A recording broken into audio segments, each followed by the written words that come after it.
Hola amigos, qué bueno que están nuevamente aquí. Dios les bendiga grandemente. Saben, no les conozco a todos, pero tengo unas ganas que Jesús regrese pronto a esta tierra para acabar con esta historia de pecado, para ver cara a cara a nuestro bendito Salvador y para que nos conozcamos y estemos con Él por la eternidad. El tema para la clase de hoy, la número 14, la hemos titulado La mano de Dios al timón. Sí, mis queridos alumnos, la mano de Dios está al timón y las puertas del Hades no prevalecerán contra ella. Tengan a la mano su libreta de apunte, tomen atenta nota y permanezcan hasta el final, no se muevan.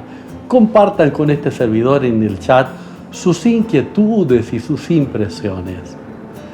¿Sabían que la fuerza conductora detrás del movimiento adventista del séptimo día ha sido la firme convicción de que son un movimiento profético con un mensaje peculiar acerca de la pronta venida de Cristo a este mundo afligido? La mano de Dios está al timón, guiando a su iglesia al puerto seguro. El Señor Jesús dijo en su diálogo con sus discípulos, según lo registra Mateo capítulo 16, el verso 18, y hablando particularmente con Pedro le dijo: sobre esta roca edificaré mi iglesia y las puertas del Hades no prevalecerán contra ella. No se refería a Pedro, se refería a Él mismo como la roca eterna de los siglos. Las puertas del infierno no prevalecerán, queridos hermanos. Aunque ese líder, el doctor Kelo, llegara a decir en cierta ocasión: estoy convencido de que la embarcación adventista del séptimo día se hará pedazo. ¿Sería realmente el movimiento adventista una frágil embarcación predestinada a zozobrar en las tormentosas aguas del océano de la historia? Este barco, mis queridos, va a llegar a puerto seguro, no se hundirá. No hay necesidad de dudar ni de temer que la obra no va a tener éxito. Dios encabeza la obra y Él pondrá en orden todas las cosas. Esta es su iglesia que Él ama y cuida como la niña de sus ojos. Tengamos fe en que Dios conducirá con seguridad al puerto seguro, al barco que conduce al pueblo de Dios. La escritora cristiana Elena G. de White dijo en el libro Mensaje Selecto, el tomo 2, la página 124: no ha habido ni una sola nube que ha caído sobre la iglesia para la cual Dios no haya hecho provisión. No se ha levantado ni una sola fuerza opositora para contrarrestar la obra de Dios que Él no haya previsto. Y en la página 132 del mismo libro dice: continuamente se esgremirán teorías para apartar la mente y desarraigar la fe. La mano del Dios Todopoderoso está al timón. Veamos acerca de los primeros vendavales. En el ferviente deseo de descubrir la verdad en lo referente al retorno de Cristo, luego del chasco de 1844, algunos se desorientaron siguiendo caminos del fanatismo. Debíamos hacer frente a una clase de personas que pretendían estar santificadas, que afirmaban que no podían pecar, que estaban selladas, que eran santas y que todas sus impresiones y nociones constituían los pensamientos de Dios. Pretendían sanar a los enfermos y hacer milagros. Tenían un poder satánico y fascinador y sin embargo eran despóticos, dictatoriales y cruelmente opresivos. El fanatismo se manifestó en forma extraña y sorprendente. Algunos se figuraban que la religión consistía en mucha excitación y ruido. Había algunos que profesaban una profunda humildad y abogaban por la práctica de arrastrarse por el suelo como niños pequeños en prueba de esa humildad. En París, por ejemplo, algunos creían que era pecado trabajar. Otros señalaron diversas fechas para la venida de Cristo y se hicieron insistentes esfuerzos por hacerlas adoptar de los hermanos. Han sido muchos los ataques que la iglesia ha sufrido, pero siempre la mano de Dios ha estado protegiendo su iglesia. Permítame compartir 10 de estos grandes ataques que se han presentado y se seguirán presentando, pero repito, la mano de Dios está conduciendo a su iglesia. La primera disidencia ocurrió en el año de 1853. H.S. Case y C.P.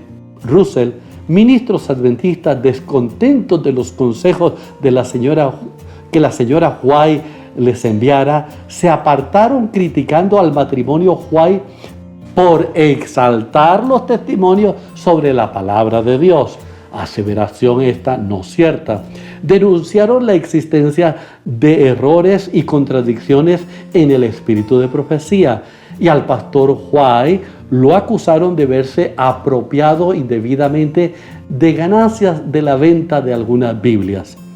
Varios exministros y un buen número de miembros comenzaron con el sonido de trompetas y el agitar banderas a proclamar la necesidad de derribar la tiranía establecida por la iglesia, de anular la influencia del don de profecía y de apartar al pastor White y a su esposa de la posición que ocupaba.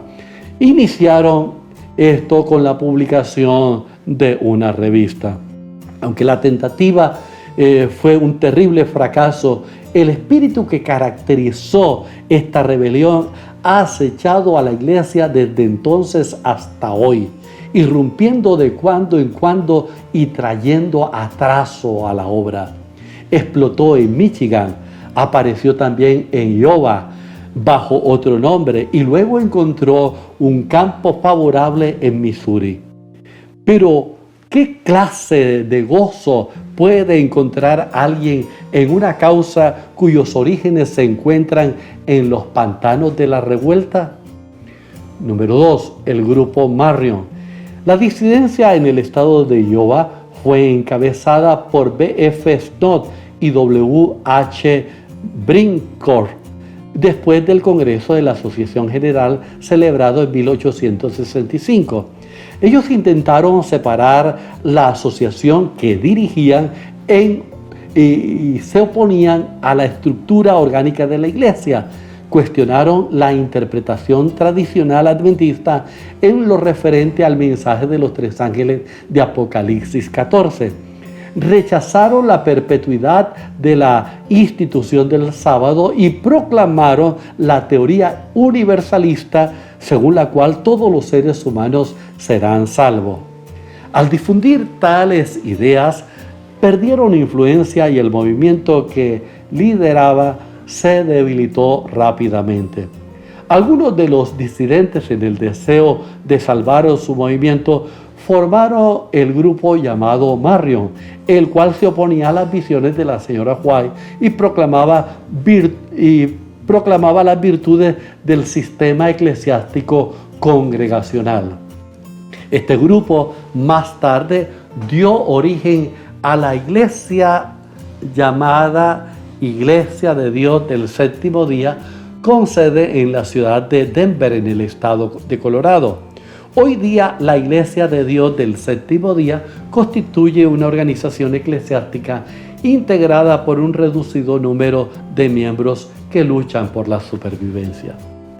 Tercera disidencia, la afirmación que la iglesia es Babilonia. A comienzos de 1890, A.W. Stanton, un activo laico radicado en el estado de Montana, se rebeló contra la iglesia y publicó un folleto titulado El Fuerte Clamor.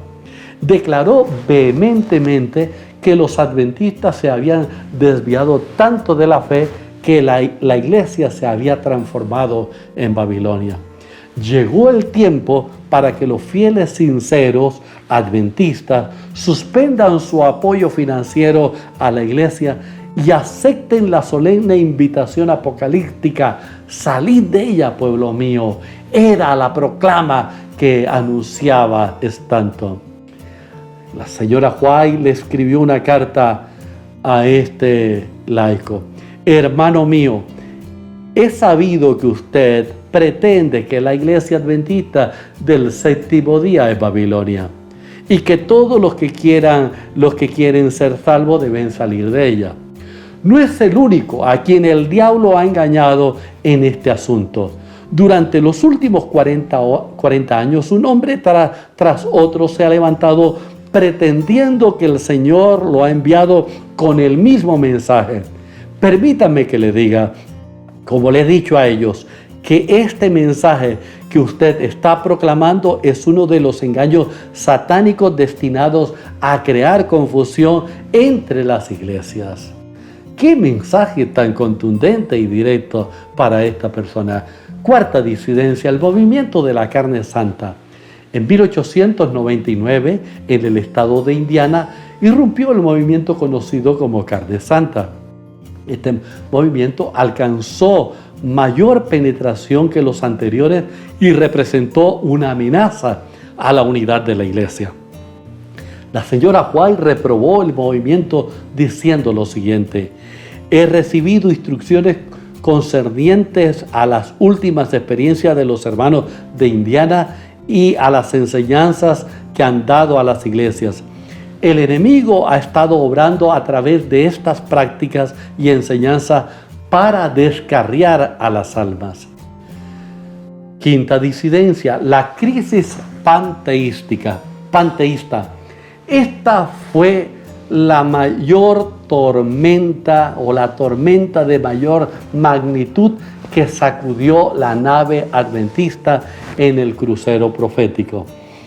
Fue liderada por John Harvey Kellogg, un talentoso médico, escritor prolífico y eficiente administrador, el cual prestó a la iglesia un servicio relevante.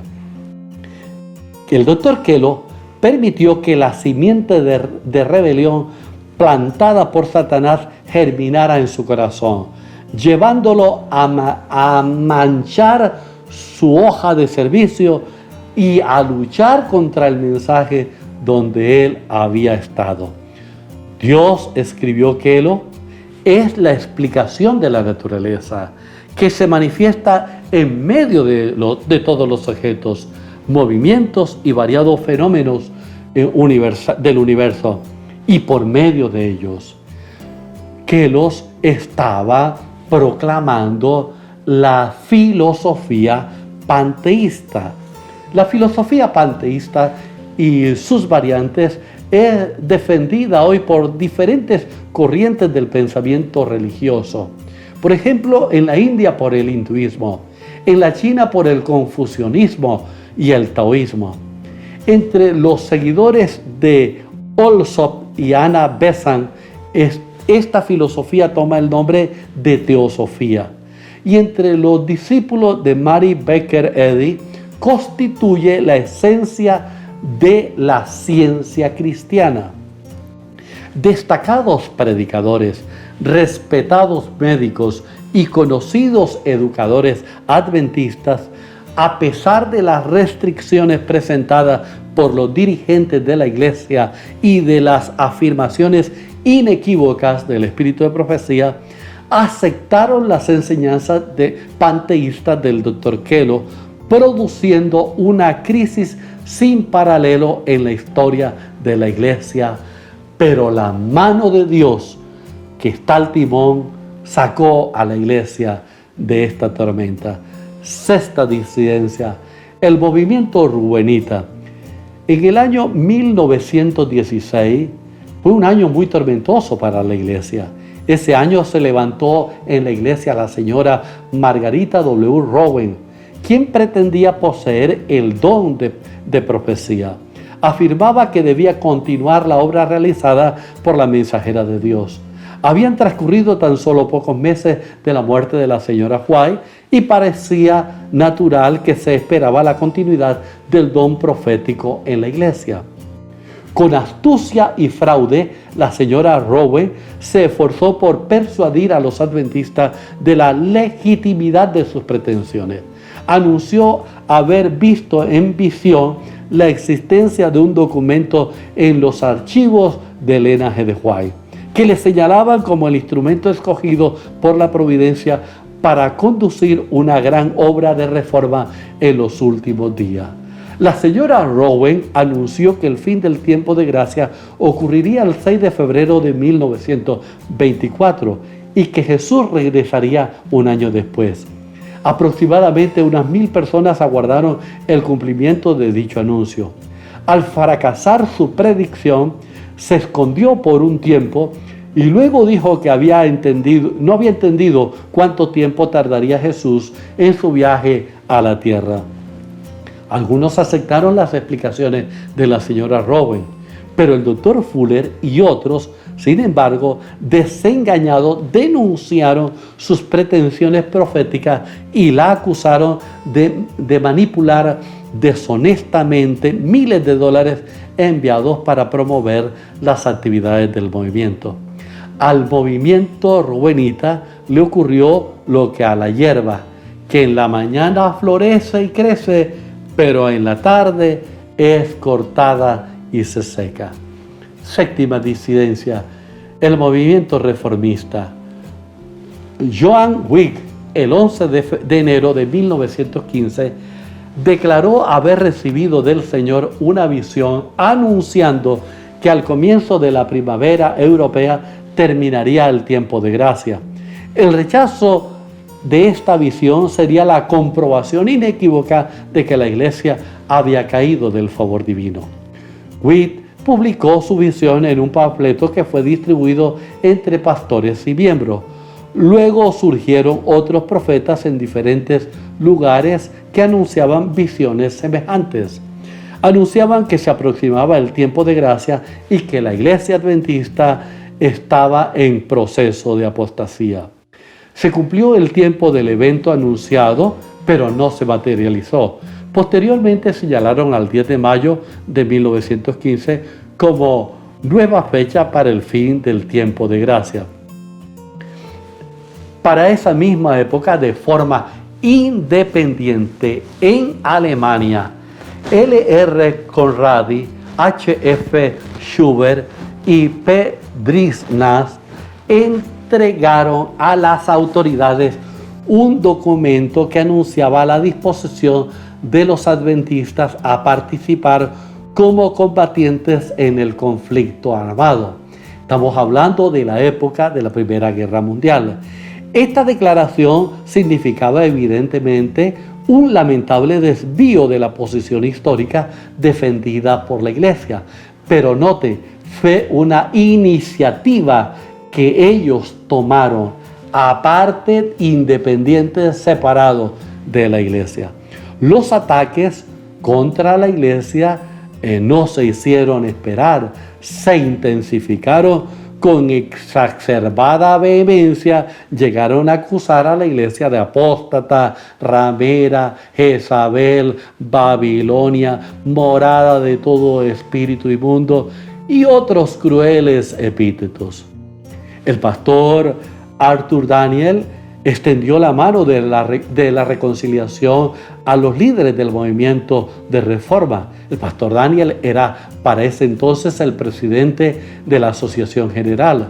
Y él los invitó a abandonar el espíritu beligerante y a unirse a la familia adventista.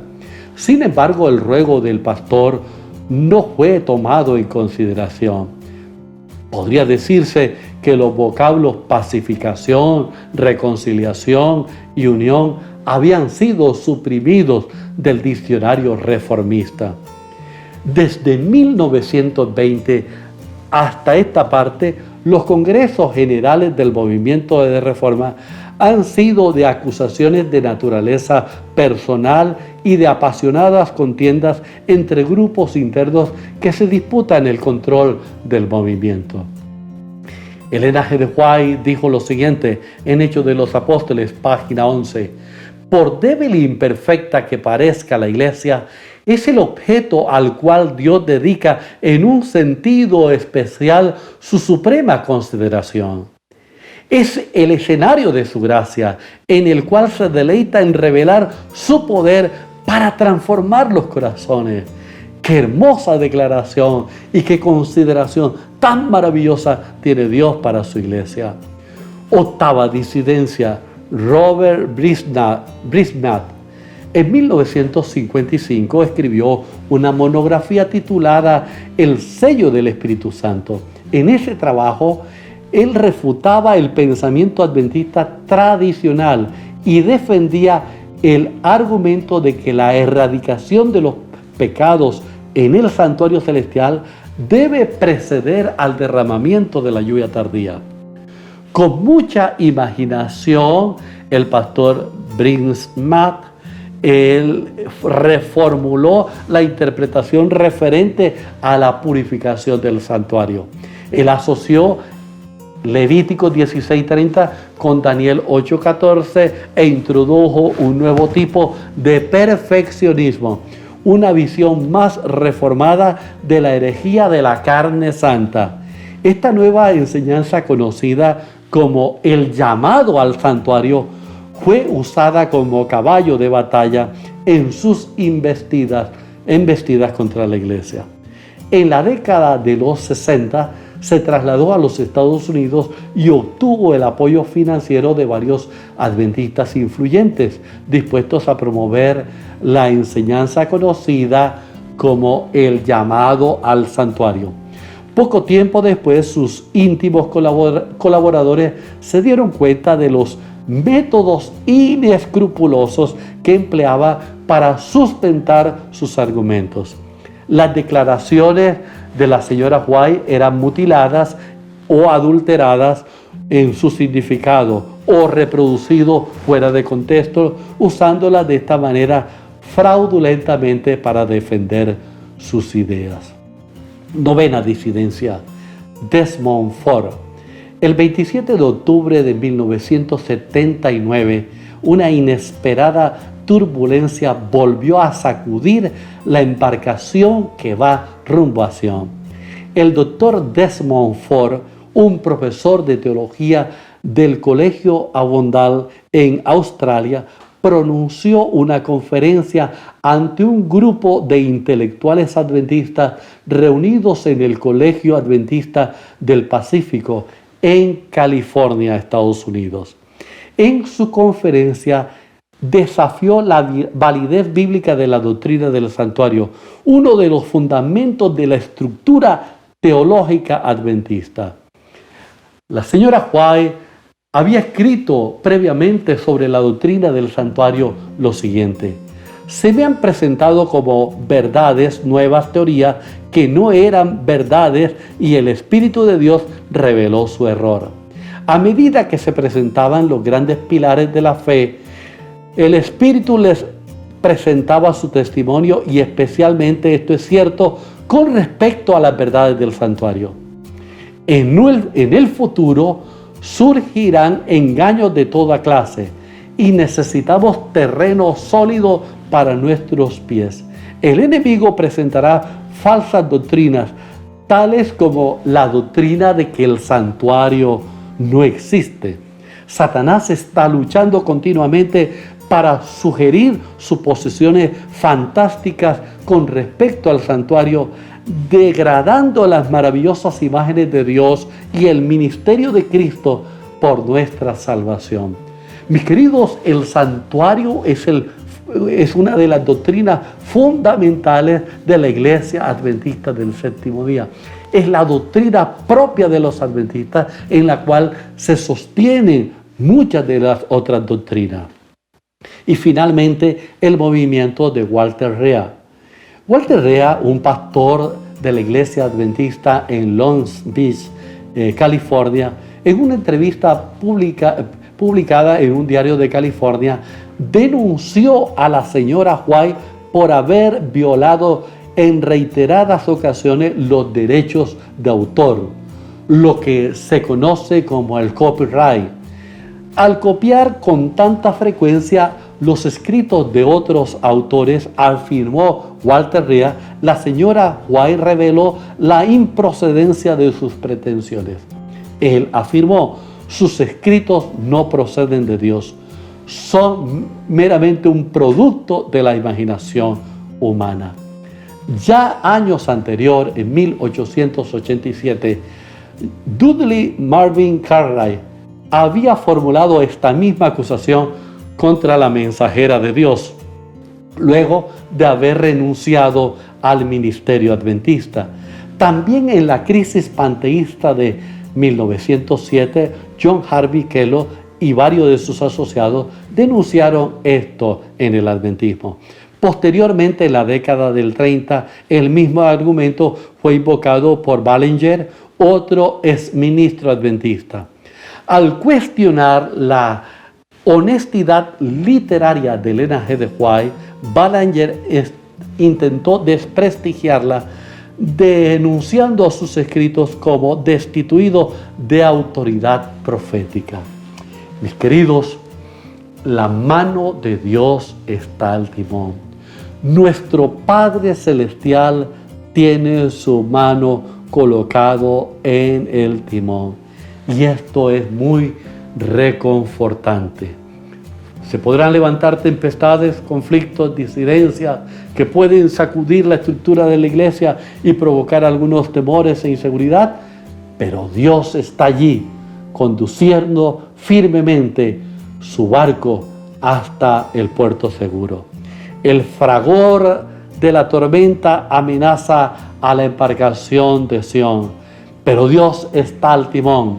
Su dirección al timón constituye la garantía de que la embarcación llegará salva y segura a las resplandecientes playas de la Nueva Jerusalén. Esta es mi iglesia, sobre esta roca estableceré mi iglesia y las puertas del Hades no prevalecerán contra ella. Mis apreciados amigos, no hay necesidad de dudar o temer que la obra de Dios no tenga éxito. Dios encabeza la obra y Él pondrá en orden todas las cosas. Confiemos en Dios, que Él conducirá seguro la embarcación al puerto eterno. Tarea: explique en sus propias palabras por qué la iglesia de Cristo ha sufrido tantos ataques del enemigo a través de la historia. Explique eso. ¿Por qué ha sufrido tantos ataques? El cielo está llamando a fieles discípulos para una tarea especial en este mundo. Seamos sus discípulos. Bien, mis queridos amigos, la próxima clase la hemos titulado, la última clase, Discípulo, ve y cuenta la historia. Esta es la última clase del primer nivel, formación para el discipulado, pareja discipuladora. No se pierda la oportunidad de encontrarnos juntos en la última clase del nivel 1. Que Dios les bendiga grandemente a todos.